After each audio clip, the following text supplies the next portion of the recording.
Back in my sales career, and I quit sales when I'm actually a 4-time world champion. When I was working up until the point I was world champion, because there isn't actually as much money in fighting as people think. When I became 1-time world champion, I retired, but I was working in sales at the age of 25. When you become good at sales and you get a reputation as a good salesman, you can never be unemployed. And it's amazing how that reputation spreads. I had job offers weekly. Weekly, I'd have people I previously worked with who've become manager and want to get their figures up, call me, trying to get me back. People who I previously worked with who've moved to new companies and were putting a team together and wanted good salesmen on their team would call me. I was getting calls constantly. Tate, come move for this one, we can sell this. Tate, come sell that. Tate, come sell this. Because I was the guy, I was the go-to guy to sell product. We have to sell product. We have to get our figures up. Who do you know who can get it done? Well, this Tate guy, I worked with him before. He's fucking crazy. He sells shit. That's who I was. And when I say it was the key to getting rich. So back then, I was taking home, I don't know, $10,000 a month or something. Like to me now, that doesn't even cover my fucking car servicing and petrol. But to me then, that was good money. You know, in the real world, that's good money. So what's the key to getting rich? Because to most people, to even you watching, $10,000 a month makes you rich. That's rich. To me now it's not, because everything's scalable and your perspective changes. Now $10,000 a month would leave me very poor. But back then, it was a lot of money to me. So even then I consider myself rich. So what was the key to getting rich? The lessons I taught you in the first and second fucking video. The way I thought, the way I spoke, the way I carried myself, being a sayer, saying shit and making it fucking come true like magic. That's the key to fucking getting rich. Your fucking view of this world, the way you view the world. I view the world and I genuinely believe I'm the baddest motherfucker on the planet. And everyone who calls me arrogant is not nearly as successful as me, so fuck them. I don't care. I'm the best. I am the best. And when I sat there, let me tell you something, when I did end up breaking those sales records, every other motherfucker in that company, there's a lot who couldn't stand me. Some of the other sales guys, they'd be like, you know what, I have to give you respect. You come in here, you talk shit. You said you're gonna be the best. You didn't even want a basic wage. And here you are, you just beat the record. I have to, hats off to you. You're crazy. Well, that's how you gotta be as a person. That's how you have to be as a person. So when people talk about being prepared to fail, I think a lot of that is because people get put off by failure. You know, failure is one of those things that's going to hit you and it's going to stop you wanting to come back and try again. That's what really being prepared to fail is all about. And that's why the fighting is so important as well, because when you go and start learning to fight, you're going to get fucking ass kicked and it's going to hurt and you're going to feel like a dickhead. You have to get used to just getting over that. You know, you got to get over it and get up and carry on anyway. That's why that's such an important facet of the G mindset, along with everything else I've taught you, the first 4 lessons of the mindset. But those things together, I'm telling you, if you get those things right, everything I'm saying to you is going to start to make sense. The key to getting rich doesn't have to be owning your own business. I know that's very unpopular to say. Owning your own business is fantastic. But in a lot of cases, owning your own business is more work than a normal job. People think, I'm going to own my own business, and then I'll be free to do whatever I want. No, if you own your own business, you're not free to do shit because you own your own business. You have more fucking stress than if you have a normal job. When you have a normal job, you go home, it turns off. You get your own business, it never turns off. So it's not really that clear cut. And I'm not going to be the guy who sits there and says, if you ever have a job, you're never going to be rich. That's bullshit too. You can go get the right job and the correct job, and you can end up being a very rich individual. There's CEOs of Kellogg's. You think he doesn't own Kellogg's? You think he ain't rich? He's fucking rich. He's fine.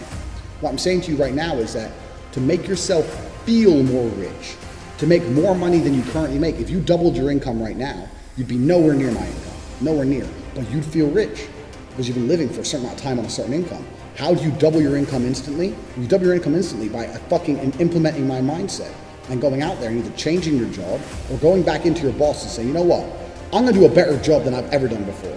I'm about to do X, Y, and Z. I'm about to change this for the company. I'm gonna do all this. I'm gonna do that for a month and you're gonna see how valuable I am, and then I want this much money. And if your boss goes no, say fine, I'll find someone who will say, okay, I'm gonna do it anyway. I'm gonna do it all, and then we can talk again. If you're still not interested, I'm going to find other employment. Sit there, revolutionize shit, mix shit up, do some fucking crazy shit, and you'll make more money. You want to feel rich? You can feel more rich right now. The fucking number one piece of advice I give to everybody, they go, oh, what job, what industry? Sales. Find a fucking sales job. Sit there, refuse the basic wage, demand double commission, tell them you're going to be the best there's ever been. And because you've implemented the lessons in the first video, when you say shit, it comes true. Be that guy who succeeds, then you'll feel fucking rich. It's all about mindset. It's all about how to become rich is a mindset. It's not about trying to get hold of money. It's about viewing the world in a way where you are such a high value individual that things float to you. People were desperate to employ me. I didn't have to ask for jobs. They were desperate to employ me. Even now, when I first started my company, I needed an investment from a guy. I went to him and said, look, I want $200,000. When I go to someone and say, I need 200 grand, we're going to make some money, they want to give me the money. I don't have to convince them to give me the money. They want to give me the fucking money. Like, okay, yeah, okay, 200? Okay, yeah, let's do it. Because they knew who I was as a person.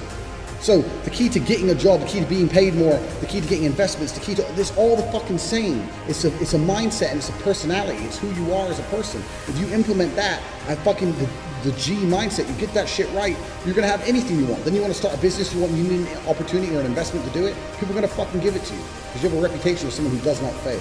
Become someone who does not fail and you will easily become someone who's failed.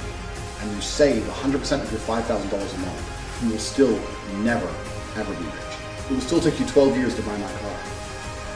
It's not going to happen. The only way, and that's one of my cars, I'll learn the rest. The only way you're ever going to get rich is if you substantially increase your income. That's the first thing. The second thing is, if your income is linked directly to your time, there's only so much time in the day. Make your time more valuable. Make those hours you spend working generate you more. That's fine. Unless you can do that exponentially to a crazy sum, unless you can get to some crazy figure. In reality, you're going to need other people doing things for you, or you need something happening without your input so that your time isn't linked to your money. If your time is linked to your money, you're going to run out of time, you're not going to make enough money. So people often say, okay, I understand that. So passive income. There's no such thing as passive income. I hear the word passive income a lot, and there's really not very much which is truly passive income. People say, oh, like property is passive income. No, it isn't. You think buying a house and renting a house is passive income, and you've absolutely never done it. Renting a house means you've got to find tenants, put tenants in there, make sure they pay you on time. The washing machine's broken, you got to go around there and fix that. Oh, the rent's late, you have to go around there and argue with the tenant. Then you have to end up kicking the tenant out. Then you have to try and find another one. The whole apartment's trashed, they've damaged the walls. Renting an apartment's a full-time fucking job, and the return on it really isn't that much. I mean, you buy an apartment for $300,000, you rent it for like $1,000 a month. It really ain't all that. I mean, people, especially old school people, talk about property. Property was the way you became wealthy. You bought a house when you were young and you became wealthy. But nowadays, it's not how it's done. Plus, property is very, very slow. Okay, you buy a house now, you're going to be rich or well off when you've paid it off when you're 55, 60. Who gives a fuck about being rich when you're 60? Who cares? I would rather be rich now and broke when I'm 60 than broke now and rich then. I'd happily be broke when I'm 60. You need clothes or a nice car, nothing. Who cares? You're 60. No one's interested in your Lambo when you're 60. They're interested in your Lambo when you're young and hung like me. So the point is, property and passive income and all this garbage is out the window. You really need to find a way to increase your income. So I'm going to tell you how I did it. I'm going to tell you everything. I'm going to tell you the basics. What I understood was this. I can't link my time to my money. And I need to find a way to increase my income. So what you need to do is, and it doesn't matter what it is. It doesn't matter if it's mowing grass. It doesn't matter if it's something else. It doesn't matter if it's fucking typing documents. It doesn't matter if it's translating. It doesn't matter what it is. What you need to do is find a service people will pay for. And you need to find someone who will do it cheaper than the price being offered. That's it. It really is that simple. So I'll give you a really quick example. Imagine someone offered you $20 to do something. That's fine. Instead of doing it and wasting an hour of your time, find someone who will do it for $19. Pay them $19 and it's done. This is why I said in the first video, you don't have to own your own business to end up rich. You don't. And you can feel very rich if you double your wages or you do a sales job, that's fine. But you will inevitably, at a certain income point, probably end up owning your own business by doing what I'm describing right here. You get people to do things for you. You're the middleman as such, and this just evolves into your own business. Even some of the people on Twitter, I noticed they're pushing like CBD oil and all this stuff, and they're being affiliates. That's fine. But if I was them, I'd have an affiliate link underneath the affiliate link, which is not just my Twitter page, but I'd put it out to other influential Twitter pages. So instead of getting, okay, imagine you have a Twitter and you're an affiliate. You're selling something for 50%. That's absolutely fine. I would do that. But what I'd also do is get another link that I got 25% of and 25% to someone else, and I'd be pushing that out. You make a lot more money with other people doing the work for you, if you understand. So you can be an affiliate and you can get affiliates underneath you. Doesn't matter, even if you're the second or the third person down the line, you can still get people below you. Doesn't matter what business we're talking about here. If someone's prepared to pay for something, that's fine. Find something that needs doing, find a price they're prepared to pay, and find somebody who's going to do it for less than the price. Now, if it's a huge job, you need to make a good markup. But if it's small jobs, $1 is fine. They're paying 20, and it takes 30 minutes, and you know someone who'll do it for 19, you just need to suck up them jobs, as many as you can. Get someone else who's going to do more. Get another person who'll do it for 19. Get more jobs, more jobs, more jobs. Do such a, make sure quality control, make sure the jobs are done properly. You're collecting $1, $1, $1 for doing nothing.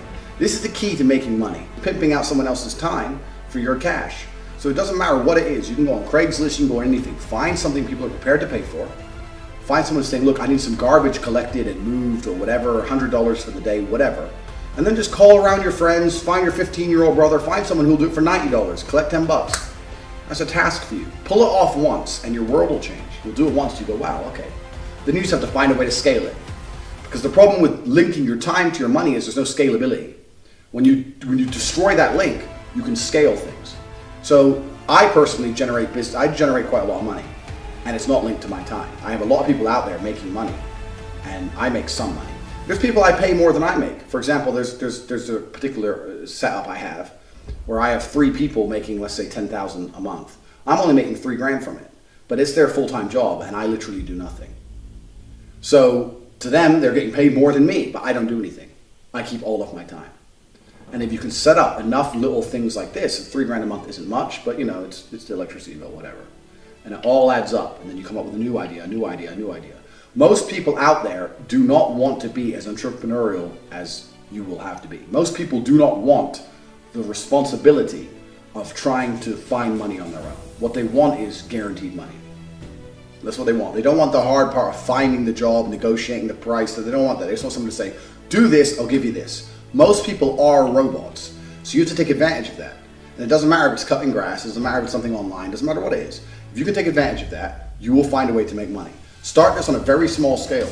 Start this on a small scale so your time's no longer linked to your money and you're making $500 extra a month. Small scale.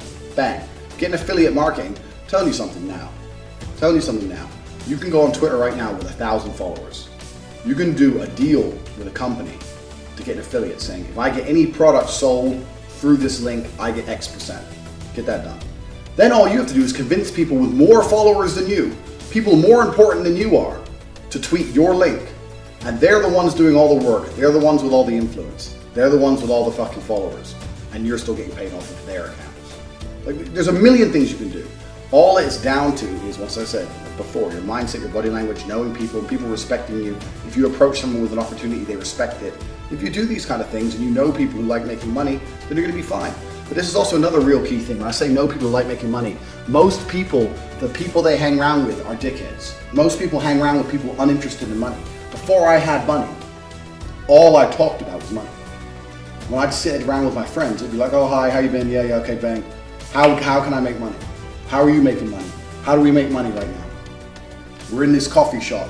Okay, how much is the coffee? Do you think they're making money in this shop? Do you think they're losing money? Why is the waitress ugly? They'd make more money if they had a pretty waitress. Why don't they have a garden outside? It's sunny outside. Do they sell cake? No. If I had a coffee shop next door and I sold cake and I had a garden and I had a pretty waitress, would I make more money than them? These are the things that would just go through my mind when I was just sitting having coffee. You're sitting there having coffee, scrolling up and down Instagram, looking at people with better lives than you, unhappy. I was sitting there thinking, okay, maybe I need to fucking take this place out of business. And then I can buy it off them for pennies when they're fucking broke. You got to think about these things. If you think about money and the people you're around only think about money, and you understand that if you can take on any job, any task, and you can outsource it for less than you're being paid, you're going to make money. This is what my business card's all about. Tigers tamed. People go, well, you can't tame a tiger. No, but you know what I can do? I can tell you a price. You can send me the money, and I can find someone who will tame a tiger for less than you sent me. That's what I can fucking do. So that's why I make sure my price is right. So you're like, oh, you can't tame tigers. I can tame a tiger. Send me $1 million, I'll tame a tiger. Try me. And I'll keep $500,000. I'll give $500,000 to some fucking African dude who grew up around tigers. He's happy, I'm happy, bang. I ain't gonna fucking see a tiger. That's how you get rich. That is the key. That's the second component. Key 1, make yourself high value, increase your income with whatever you're currently doing, that's fine. Number 2, de-link your time and your money. Find a way to become a middleman. Find a way to become a fixer. Outsource things. If you start doing that correctly, I'm telling you, money starts to come in. From there, what you want to do with the money is up to you. Some people are investing in cryptocurrency, some people are investing in property, whatever. It's completely up to you. But a lot of these online how to make money blogs are garbage. They tell you if you don't drink a Starbucks once a week and save it, in 15 years you'll have 30 grand. Like, who gives a shit? Like, what is 30 grand? Me and CMQ blow 30 grand in a weekend. Like, what can you buy a house with 30 grand? Can you buy a car with 30 grand? Well, yeah, but is it a life-changing car? No. Like, it's not even a lot of money. It's all garbage. I can tell you a few tricks for frugality, but it ain't gonna change your life. I mean, all in all, it ain't gonna change your life. You can't save yourself rich. You need to increase your income.